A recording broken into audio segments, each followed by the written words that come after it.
E aí, galera, Chipado Brasil na área de novo, com mais uma nova entrevista aqui para vocês, né? Hoje nós vamos falar de uma coisa muito gostosa, que é doce, tá bom? E vamos falar com a Priscila Rangel Cardoso Vieira. Mas se você falar em Priscila Rangel, ninguém conhece. Mas se você falar Pri dos Doces, todo mundo vai saber quem é. Bom dia, Priscila. Tudo bem? Como é que você tá? Tô bem, graças a Deus. Então, beleza. Muito obrigado por essa oportunidade de estar te entrevistando, tá? Para poder falar um pouco da sua vida, um pouco do seu negócio, que isso vai de encontro a alguém que está lá do outro lado da câmera, talvez bata a ideia, bata como é que se fala? A história de vida de cada um pode ser semelhante e pode dar um incentivo para que aquela pessoa possa investir naquilo que ela acredita, né? Eu que agradeço, Roberto, Imagina. seu convite, seu interesse. Imagina. Você não ter desistido de mim, eu sei que Não, você veio nunca, algumas jamais. vezes aqui. Imagina, doce, rotina... você acha que olha pra mim, você acha que eu vou desistir dos doces de jeito nenhum? A minha rotina é puxada, mas eu agradeço muito Imagina, o interesse. eu vejo bem que... Me sinto honrada em ter você aqui, batendo esse papo comigo. É muito legal que as pessoas saibam que ela é muito difícil assim de se conversar, de falar, porque tá toda hora fazendo seus doces aí. Eu não paro. E para todo mundo, tem data festiva, é complicado. Mas vamos lá, você nasceu lá na cidade de Ipatinga, Minas Gerais, é isso? Nasci em Ipatinga, Minas Gerais. Meu pai estava trabalhando lá, na Uzi Minas. E com 1 aninho de idade fui morar em Vitória, Espírito Santo. Seu pai era da Uzi Minas? Uzi Minas. Eu trabalhei numa siderúrgica chamada Cozipa, em São Paulo, né, que era na cidade de Cubatão. Trabalhei 3 anos. Eu nasci lá, minha mãe, né, eles casaram, foram morar lá, e eu nasci lá, mas com 1 aninho eu fui morar em Vitória. Não deu nem para curtir o uai. Então eu falo que eu sou mineira de nascimento, capixaba de coração. Capixaba, tá certo. E Piracicabana, porque essa cidade me abraçou. Então você teve idas e vindas, tipo assim... Minas, né, que você não teve muito para curtir. Não, nem Minas, Espírito Santo, Vitória, Espírito Santo. Depois São Paulo, Piracicaba. São Paulo, Piracicaba, isso tá aí. Certo. E como é que foi tua vida lá? Eu sei que lá você foi uma curiosa da culinária, fui, né? Desde criança, sempre fui curiosa, sempre gostei. Então eu venho de uma família, a minha mãe nunca teve esse interesse por cozinha. Certo. Mas a minha avó paterna e uma tia minha materna, elas sempre foram assim, de mão cheia. E a minha felicidade era passar férias na casa delas. Elas moravam em Campos dos Goytacazes, no estado do Rio. Tá. Eu morava em Vitória, Espírito Santo. E a minha felicidade era ir pra lá. Então eu gostava de ir pra cozinha, eu gostava de lavar louça, que a minha mãe nunca foi da cozinha, então nunca me incentivou nesse quesito. Mas a minha avó, nossa, ela fazia salgadinho pra fora. A minha felicidade era fazer o salgadinho com ela. Então, desde pequena. E aí na minha cidade tinha curso de mestre coquinha. E mamãe só deixava eu fazer se eu tirasse nota boa, né? Então, eu sempre fui uma ótima aluna. Então, todo ano eu fazia o curso de mestre coquinha. A sua incentivadora mesmo, então, foi sua avó? Minha avó que começou, né, a despertar em mim, minha avó, minha tia. E sua mãe 2 tias minhas, uma tia pro lado do meu pai, uma tia pro lado da minha mãe. Cozinhavam bem? Tia Valdeia, muito bem, são de mão cheia. Mas não são de Minas? Não, elas moram em... A minha tia do lado da minha mãe, né, tia Valdeia já é falecida, mora em Campos do Goytacazes, morava. E a minha tia Taninha também, ela mora hoje em Campos do Goytacazes também. E a minha avó também já, infelizmente, não está aqui conosco. Mas são pessoas, assim, são inspirações pra mim, sabe? Daquela cozinha raiz, sabe? É isso que eu ia te falar, lá do Espírito Santo mesmo.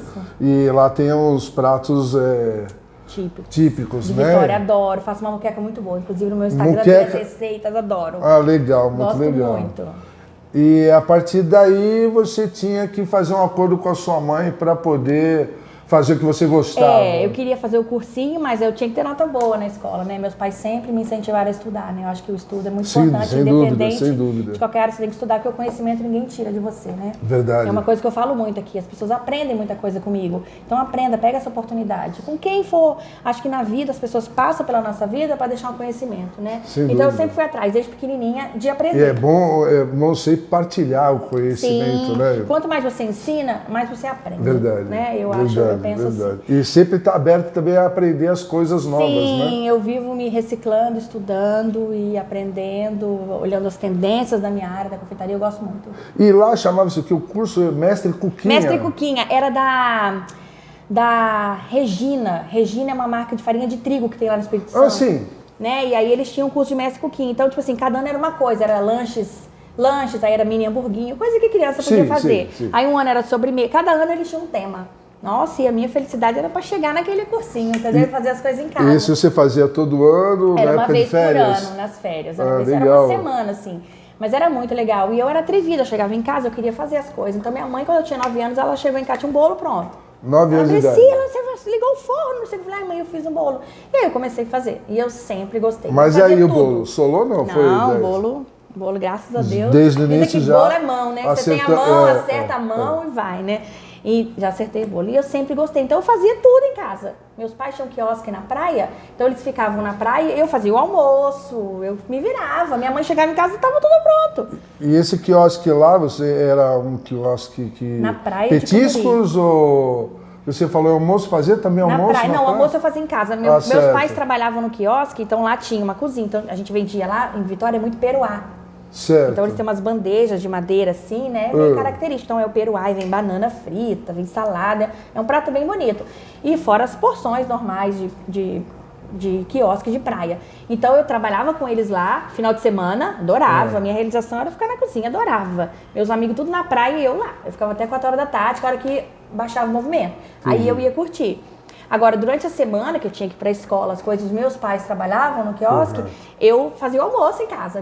Minha alegria era deixar tudo pronto. Sua vida de trabalho começou com quantos anos lá com os teus pais? Olha, eu devia ter uns 10 anos. Já novinha, 9 assim? para 10, meu pai montou uma fábrica de sorvete. Legal. Na minha casa. Ele trabalhava na CST, é a ArcelorMittal hoje, né? E ele montou, na casa que a gente morava, uma fábrica de sorvete. E minha realização era embalar aqueles picolés e competir com funcionários. A gente tinha um funcionário e a gente competia em quantos segundos a gente embalava o picolé mais rápido. E meu pai tinha muito carrinho de sorvete, aquele que vai na praia, assim. Sim. E fazia aquela frota de manhã para abastecer. E eu ajudava a contar quantos cada um estava levando. Então era bem legal. Então desde novinha eu sempre tive nesse mundo assim de empreendedorismo. Trabalhando desde cedo. Sim, meu pai começou. Família. Meu pai começou com a sorveteria, depois foi pro quiosque e depois ele montou um restaurante. Meu pai hoje tem um restaurante self-service. Então quando ele montou o restaurante, eu lembro que eu estava no meu último ano da escola técnica. Eu fazia escola técnica em metalurgia, uma coisa nada a ver. E o último ano era só técnico. Eu já tinha terminado o 2º grau, né? Aí eu falei que eu não queria fazer mais. E minha mãe, não, eu falei, eu não quero diploma de técnico. Eu posso sair como auxiliar de metalurgia, eu não vou trabalhar nessa área. Então, você não concluiu o curso? Não concluí. Eu concluí só o de 2º grau, que eram 4 anos, até o 3º era o 2º. E aí eu fui pro restaurante, aí eu me realizei naquele restaurante. Então eu era responsável pelas sobremesas, eu fazia sobremesas, ajudava a atender. Sempre focada nos doces? Sempre focada nos doces, mas eu gosto de cozinhar também. Certo. É que eu vendo doce, mas eu gosto de cozinhar. Depois, futuramente, estudei, formei, tenho um curso na área e tal. E aí o restaurante era a minha realização, porque eu gosto dessa coisa, né? Você já veio aqui antes, de sentar, de conversar com o cliente, de receber, adoro. Eu gosto daquela parte de produção, mas eu adoro essa aqui também. Esse bate-papo é muito interessante. É por isso que eu não paro, porque eu gosto de estar lá e eu gosto de estar aqui, Isso entendeu? é muito bom. E me diz uma coisa, quando você casou lá em Espírito Santo... Isso, aí eu conheci o Bruno, né? A gente namorou, então... O Bruno, só para você que não sabe, é um dos maiores incentivadores dessa mulher. É o meu maior incentivador. Tá, e vocês vão entender ali, mais pra frente, o porquê. Os meus pais também sempre me incentivaram muito, mas como meu marido veio aqui, então ele meio abraçou a causa, né? Me empurrou, então assim, mas o Bruno, se eu tô aqui hoje, é graças ao Bruno. Então vamos lá. É graças ao Bruno. Vamos voltar lá ao casamento. Casando lá, ele também já trabalhava lá? Ele trabalhava lá no Espírito Santo, ele recebeu um convite para trabalhar aqui na Raizen, na época Pozan.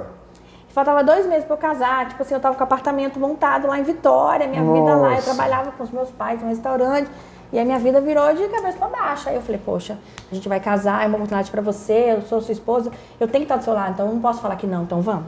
E nós viemos para Piracicaba. Você abraçou essa ideia de... eu vim, foi difícil mudar para minha mãe, de estado, mudar de cidade. Minha mãe parou de vender sobremesa, porque ela falou assim, ninguém vai fazer sobremesa, Nossa. é a Priscila que fazia, então nem parou de vender no restaurante dela, sabe?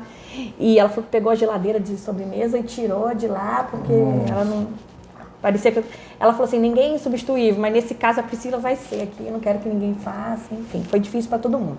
Mas ela botou uma gelatina, alguma coisinha uns docinhos de balcão assim, né? Alguma coisinha tinha... Pra adoçar os clientes. Porque não tem como, né? Sim. E aí nessa vinda para Piracicaba... Eu mudei para cá no dia 27 de setembro. Eu fiz 30 anos no dia 26 de setembro, pro meu aniversário. No dia 27 de setembro eu vim para cá, de 2009. E aí eu... Sem conhecer ninguém? Nada, sem eu morava nada. no apartamento, 15º andar. Eu conhecia a minha atual comadre, madrinha Adna do meu filho, que o marido dela que trouxe o meu pra cá. Que fez o convite e trouxe pra cá. Então era quem eu conhecia aqui. Entendi. Mas eu ficava trancada, o Bruno viajava muito, né, no início da Raiz. Quando ele viajava, eu pegava o avião e ia pra Vitória. Ficava com a minha família. Ainda ficava curtindo. Aí quando tempo foi, com a isso foi em setembro, quando foi em fevereiro, a Raiz abriu algumas vagas, né, na época, coisa. E aí eu me inscrevi, passei e comecei a trabalhar. Mas aí você, quantos meses? Eu vim pra cá em setembro, em fevereiro do ano seguinte, 5 meses, eu passei por um processo seletivo e comecei a trabalhar. E aí lá eu fiquei trabalhando. E teve a sua primeira gravidez? Uns 3 anos, quase 3 anos, né? Até engravidar. Tá, e até lá só mexia... Só trabalhava na Raiz. Tá, beleza. Doce fazia em casa com os amigos para receber, só almoço, em casa, adorava fazer almoço e receber. E como é que ficou isso? 3 anos você... sem produzir aquilo que você gostava? É que eu comecei a curtir aquela coisa do casamento, aquela coisa de você trabalhar numa empresa grande. Tá, te ocupou o espaço, a mente. Pra mim também era novo, né? Eu sempre trabalhei com a minha família, então, tipo, uma empresa grande, outras responsabilidades, né? Uma cidade diferente, novos amigos. Então eu entrei num outro mundo. E tu foi trabalhar na Raizen de quê? Na área de pagamento de frete. Tá, mas você se formou em outra área. Eu sou formada em administração e marketing. Então, por isso que abriu suas portas na Raizen, legal. E foi muito legal lá. Eu lembro que eu entrei como auxiliar administrativo lá e eu falei pro coordenador que conversou comigo, olha, eu já me formei, eu queria uma oportunidade. Eu lembro que com 3 meses ele me promoveu e assim, eu adorava trabalhar lá, de verdade. Eu sempre gostei, a Raizen, sempre gostei de trabalhar lá. Aí engravidei do João. 3 anos quase que eu estava na Raiz, 2 anos e pouco, eu engravidei do João, meu filho mais velho. Aí você teve uma complicação na sua vida. Eu tive depressão pós-parto. Não foi a criança, né? Foi essa depressão. O João, graças a Deus, é muito legal você tocar nesse ponto, porque muita gente não dá a importância que tem que ser dada numa fase de depressão. Sim. Né? Muita gente acha que é frescura, né? A gente escuta muita coisa, mas só a gente sabe o que a gente sente, né? Sim. E tem vários tipos de depressão, né? Tem gente que tem depressão que não quer ver o filho. Sim. A minha depressão, eu queria o filho pra mim. Era eu que dava banho, era eu que fazia tudo, era eu que fazia tudo. Ninguém podia encostar na criança. Não, eu tinha aquela coisa que era comigo, mas só que eu chorava muito, eu amamentava chorando, tipo assim, do nada. E aí eu fui conversar com meu marido desesperado, ligou pra minha ginecologista, falou assim, o que eu faço, porque... Aí ela me chamou, a gente conversou e tal, e ela falou, Pris, a vida não é só a maternidade. Você precisa fazer alguma coisa que você goste, alguma coisa que também te faça bem, que ocupe. E eu falei, eu adoro fazer doce. Ela, então, você faz doce? Eu falei, eu vou parar onde? Vou comer aquele monte de doce, né? Ela falou assim, não, faça. Eu falei, então eu vou começar a vender. E nesse meio tempo eu já tava na época de voltar para Raiz, em licença, passou um tempinho. E o Bruno, ele que identificou essa depressão em você? Ele começou a ficar preocupado porque ele via eu chorando, ele falou, o que eu posso fazer, né, para ajudar? Porque ele não sabia o que fazer, né? Imagina, o cara vê sua esposa com o neném chorando ali, o que eu faço, né? E aí ele conversou com a minha médica e tal. E essa sua retomada de vida, ela demorou muito tempo? Foi assim, nos primeiros 6 meses. Tá. Aí quando eu voltei a trabalhar, o João era pequenininho, né? Com 5 meses eu voltei e com 6 meses eu falei assim, eu vou fazer alguma coisa para vender. E começou a fazer o quê? E aí eu comecei a vender esse doce aqui, ó. Puxa aqui pra mim, ó. Esse picolézinho aqui, ó. Esse aqui, ó. Ah, esse aqui? Esse aqui, daqui. Esse foi o meu... Um picolé que não é gelado. Que não é gelado. É isso aí, um picolé de brigadeiro. São 2 biscoitos com brigadeiro dentro. A gente banha com chocolate. Propaganda de alma do negócio. Vê só, se liga. Já tá fazendo o dela. É uma delícia. E aí eu lembro que eu fiz 20 desse. E eu cheguei na Raiz, né, a galera que já me conhecia, eu falei, eu trouxe pra vender. Eu sei que nem sentei na minha mesa, eu vendi todos.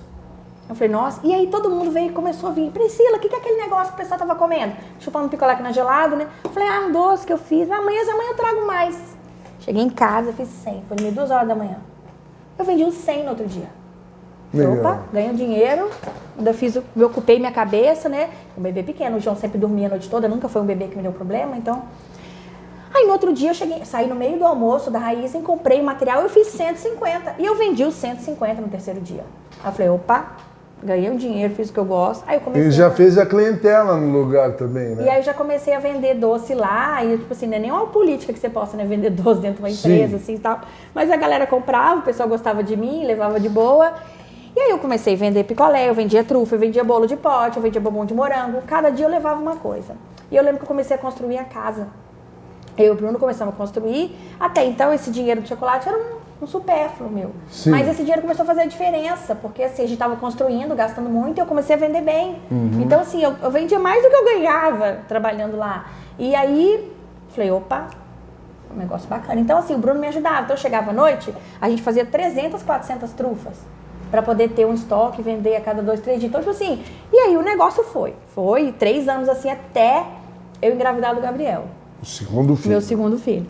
Aí, quando eu engravidei do Gabriel, que eu ia tirar licença, aí eu já vendia de monte na raiz.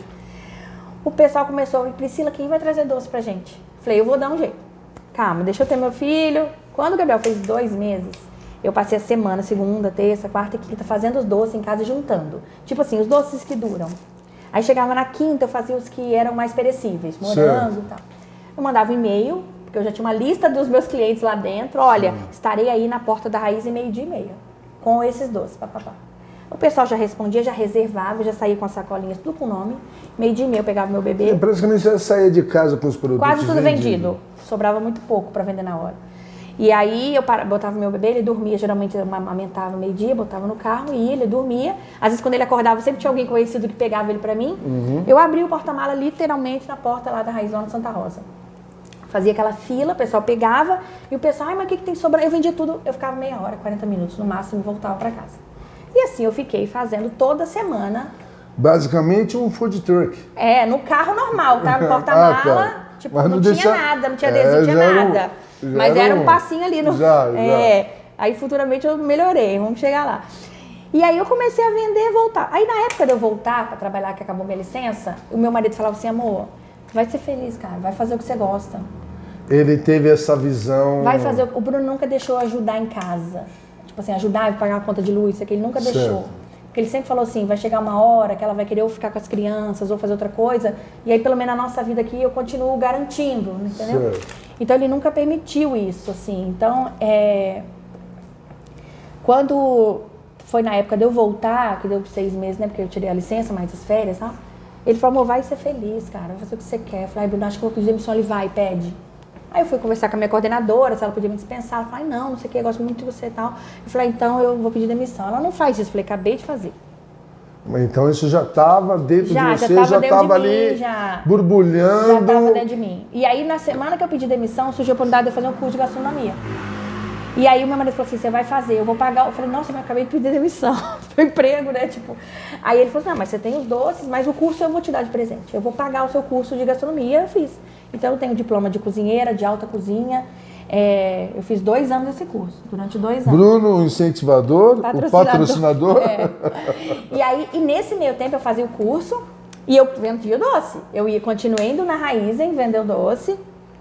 E eu comecei a fazer outros doces. Eu comecei a fazer bolo, bem casado, doces para festas. Tudo com essa clientela que você... Que eu comecei a ganhar lá e começaram a me indicar isso. Legal. E aí eu fazia em casa. E aí eu fiquei por 3 anos trabalhando em casa, assim. Só que assim, a minha casa virou um depósito de doce. A minha mesa de jantar era só caixa de doce. A área da minha churrasqueira era só forma de bolo. A fábrica ficou na então, casa. Mas quando você trabalha em casa, é aquela coisa, trabalhar em casa é bom. Mas quem faz doce, você faz de manhã, você faz de tarde, aí você faz de noite. Aí tipo assim, pô, não deu pra fazer de tarde um brigadeiro, é 8 horas da noite, você tá fazendo um brigadeiro, porque você precisa que ele esfrie pro outro dia. Aí domingo você vai entregar um bolo, o cliente fala assim pra você, eu venho pegar 11 horas da manhã. Aí 11 horas da manhã ele te liga, eu posso pegar as 2? Já acabou com o seu domingo, porque você não pode sair pra almoçar. E aí começou a ficar complicado. Aí o Bruno... reclamou. Não, ele não reclamou, ele chegou e falou, amor, você não acha que tá na hora de você sair daqui com essa produção? Ah, legal. O negócio tá crescendo, sair daqui. Eu falei, ai, Bruno, pelo amor de Deus, eu não quero ter empresa, dá muito trabalho, meus pais tiveram o seu trabalho que dá. Eu tinha esse trauma, né, de todo lado ruim, burocrático, de ter uma empresa. O pezinho, né, pra trás, né? Eu tenho os 2 pés pra trás e ele tem os 2 na frente, entendeu? Esse aí é o equilíbrio nosso. E aí, então tá, então vamos ele, amor, você procura um lugar pra você trabalhar, você não quer lavar a louça, você fecha a porta e vai embora. Aí a nossa casa tá aqui, a gente volta a ter nossa vida, chamar os amigos, fazer churrasco, ter o final de semana, né? E aí, a gente alugou um ponto, procuramos e alugamos ali. E foi ele que foi o visionário, porque ele chegou assim, o ponto era meio diferente. Eu falei, nossa, Bruno, não vai dar pra montar aqui. Quando você falou do teu ateliê, desculpa te cortar, sim, eu fiquei pensando, pô, mas ali não tinha nada. Aí eu lembrei que você tinha uma plaquinha ali, né? Priscila, né? Priscila 12, eu falei, olha, era aqui. Ali em frente ao Ipiranga aqui. E aí, O Bruno chegou e falou assim, imagina esse paredão aqui, ó, você põe uma bancadona de inox de fora a fora, fecha essa porta com drywall aqui, faz uma recepção. Eu falei, nossa. Aí quando ele falou isso pra mim, eu falei, pô, bora fazer assim. Aí alugamos, aí fomos atrás, e reforma, e compra isso, e compra aquilo, papai, montamos, coisa mais linda que era ali. Tinha uma recepção, quem já foi lá viu o quanto era lindo, tinha uma parede de giz, era uma graça, né? Era até maior do que as pessoas achavam, porque tinha uma área nos fundos. E ali eu fiquei por 3 anos. 3 anos. 3 anos. O primeiro ano foi bem difícil, né? Porque, tipo assim, eram todos encargos, funcionários, papapá, nanã. E o Bruno falou assim, olha, o que eu vou te ajudar é o primeiro ano, eu vou pagar o aluguel. Isso era o quê? 2018, 2019? Não, já foi 4 anos atrás, né? 2018, né? 2018. E aí, ele falou assim, o primeiro ano eu vou pagar o aluguel pra você. Mas depois você vai andar com as suas pernas. Sim. Quando deu 12 meses... Mas já estava andando. Mas já estava andando, tava. Mas era assim, eu tinha outros custos, né? Ah, sim. Eu tinha aluguel, eu tinha luz, eu tinha água. Agregar as coisas, que eu não pagava na minha casa, né? Uhum. Então tinha outras coisas, encargos e tal. Quem trabalhava comigo era todo mundo registrado, todas registradas, tudo certinho. E aí, aquele negócio, né, começou a crescer ali naquela lojinha e foi deslanchando. Aí quando chegou a época que eu ia ter que assumir o aluguel, eu falei, meu Deus do céu. E agora? Porque o primeiro ano foi muito difícil, mas parece que quando deu o primeiro ano, virou uma chave, né? Sim. Virou uma chave que eu já tinha deu start, né? Porque assim, quando você passa numa empresa os 12 meses, você consegue ver cada mês como é. E você aprende. Amadurecimento, né? Sim, aí você vai vendo o mês que é legal, o mês que você tem que fazer isso, o mês que você não pode fazer isso, então você vai aprendendo. E aí eu aprendi. Grande dica, cada vez que você monta um negócio, você empreende, você tem que se relacionar àqueles meses, aquelas épocas que te dão os melhores retornos. Sim, essa loja isso é muito importante. Essa loja nova aqui não tem um ano ainda. Sim. Entendeu? Então assim, a gente está aprendendo, né? E aí... Eu acompanhei quando vocês começaram. Vamos chegar lá. E aí, assim, aquela lojinha lá foi... Então nesse ano seguinte deu um boom. E aí o que eu comecei a fazer? Quando eu vi que eu precisava fazer alguma coisa para me reinventar, antes de vir a pandemia, né? Lá na própria Raiz, eles começaram a fazer um esquema de food truck, tem um mall lá. Sim. E aí alguém me indicou. Priscila, você podia vir, não, alguém me indicou. E aí eu consegui o telefone da pessoa lá, entrei em contato, e aí nessa época eu tinha um doblô normal. Aí o Bruno, vamos adesivar o doblô, meu marido visionário. Sim. De adesivo o doblô, faz uma marcenaria atrás, tal. Fizemos uma marcenaria atrás do doblô, adesivado. Aí eu avisei pra galera que eu ia. Roberto, primeira vez que eu parei meu carro lá, eu não sabia se eu chorava de emoção, de desespero, assim, eu fiquei meio, sabe... Meu carro parou, mas fez uma fila daqui quase ali no Mica. Tipo duas coisas, você era uma pessoa querida e querida. Os doces eram bons. Hein? Eu lembro que as outras pessoas tinham mais 3 food trucks de lugares até famosos aqui de Piracicaba. Sim. Foram lá ver o que essa menina tá vendendo. E assim, o meu desespero era não ter doce para todo mundo que estava ali. Independente, eu queria que todo mundo pudesse ter um doce meu. Sim. Aquelas pessoas que estavam na fila, no sol ali. Não vai sobrar para aquele coitado lá do fundo. Então o meu desespero era esse, sabe? Parecia que quando a pessoa comprava um monte, eu falava, a minha vontade de falar, dá para comprar menos um pouquinho para poder ter para o camaradinho lá, sabe? Sim. E aí começou, e a gente começou a ir 2 vezes na semana, depois uma vez na semana, Aí veio a pandemia. Aí até tinha umas meninas do açaí que iam lá. Eu também acho que nessa época tinham. Acho que eu cheguei a ver isso aí. Eu trabalhava com Uber e eu prestava muito serviço ali, né, pro pessoal ali, sabe? E eu peguei algumas coisinhas dessa aí que você tá falando. Chegando a pandemia, nós tivemos um baque financeiro muito grande, aí né? o negócio pegou, porque assim, no dia... Além do baque financeiro, que comoveu o país inteiro, também teve uma perda muito forte que abalou você, a estrutura da família. Sim. Conta um pouquinho pra gente. E aí, quando veio a pandemia, no primeiro dia da pandemia, era o dia que eu ia na Raiz. Então, eu tava com a loja lotada de doce. Eu lembro que eu fiz promoção para minhas vizinhas, para todo mundo, para poder vender aquilo lá, porque eu não podia ir para lá. E nesse dia cancelaram 15 festas. Nessa época, ou eu ia para esse food truck, que era a minha venda, ou alguém tocava a campainha lá para pegar um doce ou outro que a gente tinha pronta entrega, ou era festa. Bolo, docinho, doce, casamento, essas coisas. Cancelaram no mesmo dia 15. Sabe que o telefone toca, cancela. Falei, acabou meu mês. Como é que eu vou fazer? Tipo assim, meu marido trabalha, mas assim, o salário dele não cobre os meus custos todos daqui, né?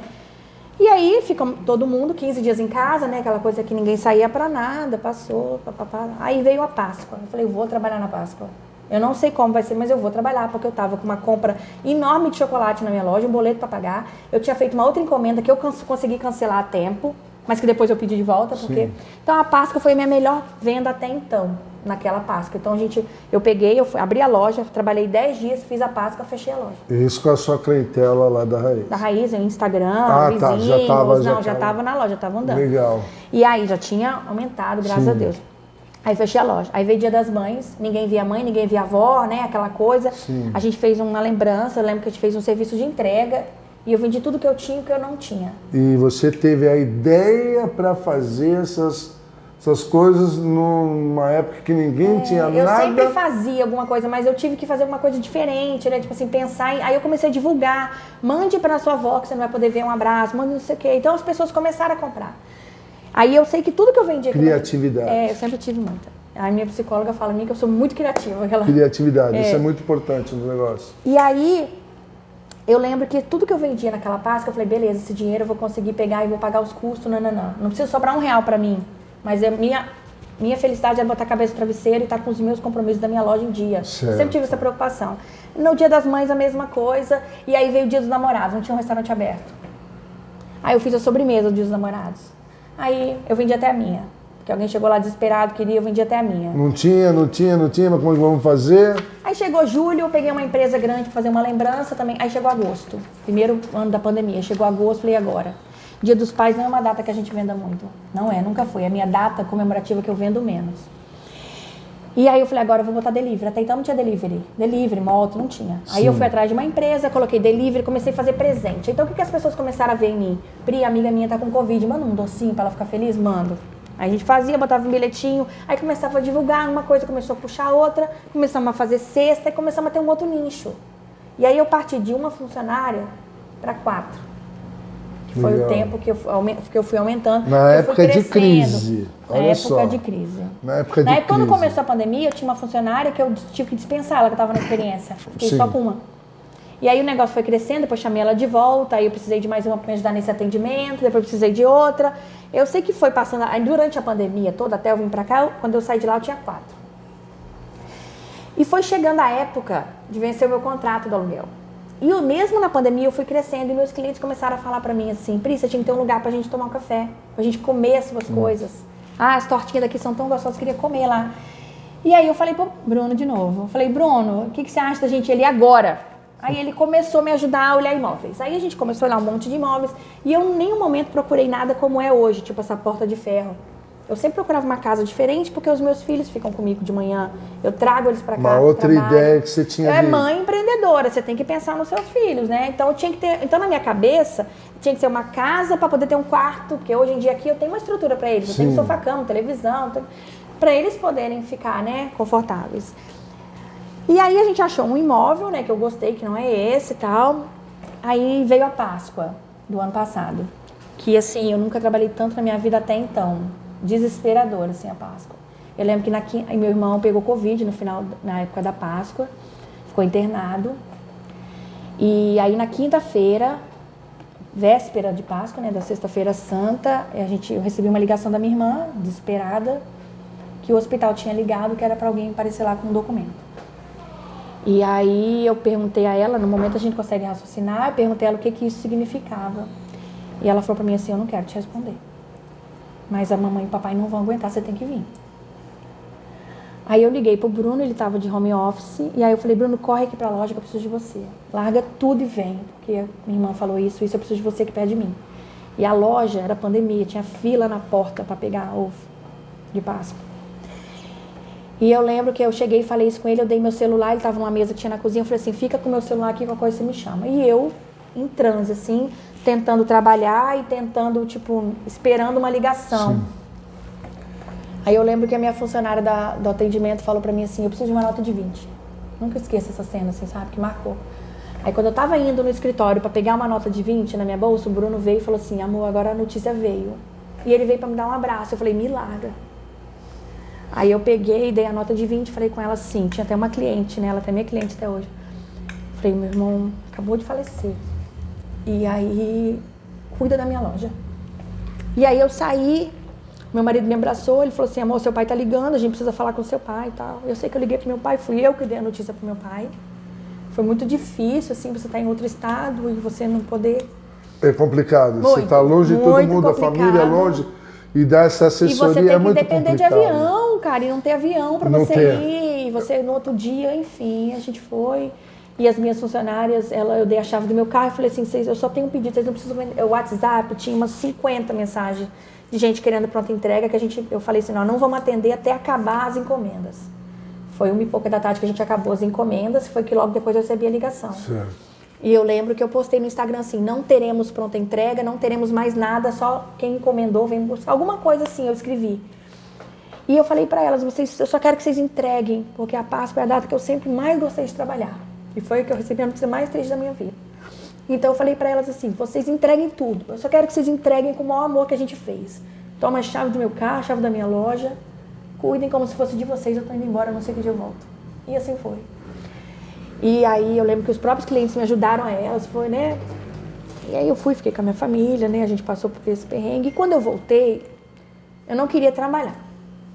Eu não queria mais. Tava entrando uma outra aí depressão. Outra depressão batendo na porta ali.